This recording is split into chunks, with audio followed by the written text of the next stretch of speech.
Sekarang saya akan melanjutkan untuk membacakan Anda buku dengan judul Six Thinking Hats, Kelola Rapat Lebih Baik dan Buat Keputusan Lebih Cepat oleh Edward de Bono.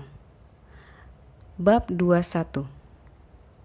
Ringkasan Pemikiran Topi Hitam. Pemikiran topi hitam berhubungan dengan peringatan.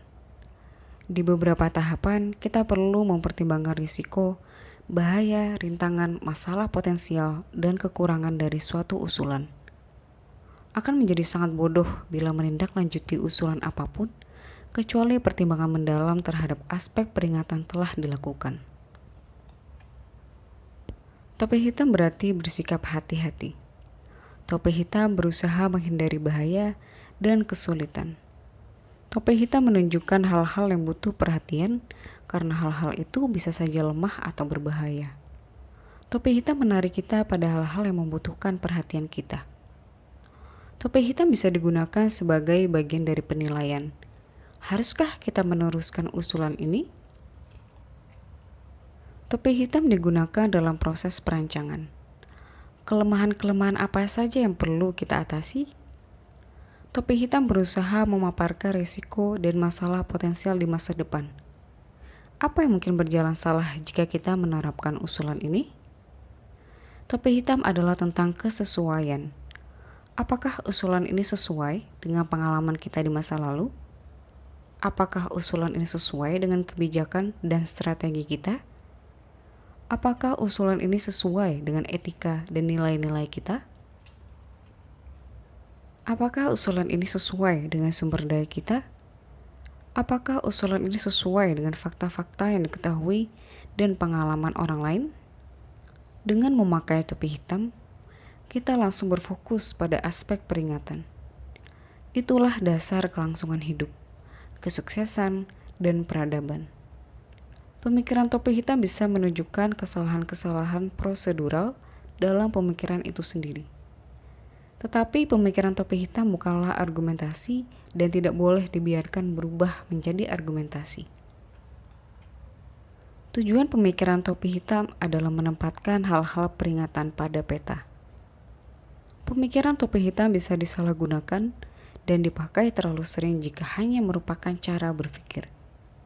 Penyalahgunaan ini sama sekali tidak mengurangi nilai topi hitam. Seperti halnya cara mengemudi mobil yang membahayakan dan sembrono tidak berarti mobil berbahaya. Selesai sudah topik tentang topi hitam, dan selanjutnya kita akan masuk ke topik topi kuning. Prolog. Bayangkan cahaya matahari. Bayangkan optimisme. Dengan memakai topi kuning, seorang pemikir dengan sengaja siap menemukan manfaat apapun yang mungkin ada dalam suatu usulan. Dengan topi kuning, si pemikir berusaha melihat bagaimana kemungkinannya menjalankan gagasan itu. Topi kuning adalah topi yang lebih sulit dipakai daripada topi hitam.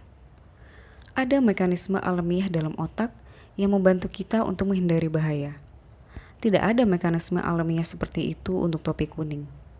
Untuk alasan inilah, sebagian besar orang jauh lebih baik dalam menggunakan topi hitam daripada topi kuning. Kita perlu mengembangkan kepekaan nilai. Itu berarti menjadi peka terhadap nilai sebagaimana kita sudah peka terhadap bahaya. Itulah kebiasaan yang harus kita kembangkan. Saya sudah menghadiri banyak sekali rapat kreatif ketika gagasan-gagasan sangat baik dihasilkan. Sayangnya, para peserta rapat tidak melihat nilai dalam gagasan mereka sendiri. Buang-buang waktu saja berencana menjadi kreatif jika Anda tidak akan mengenali suatu gagasan yang bagus. Itulah alasannya pengembangan kepekaan nilai merupakan hal yang amat sangat penting. Topi kuning memiliki nilai tinggi karena topi ini memaksa orang untuk menghabiskan waktu mencari nilai.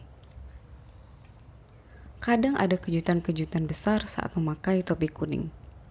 Sesuatu yang kelihatannya sangat tidak menarik, tiba-tiba punya nilai tinggi.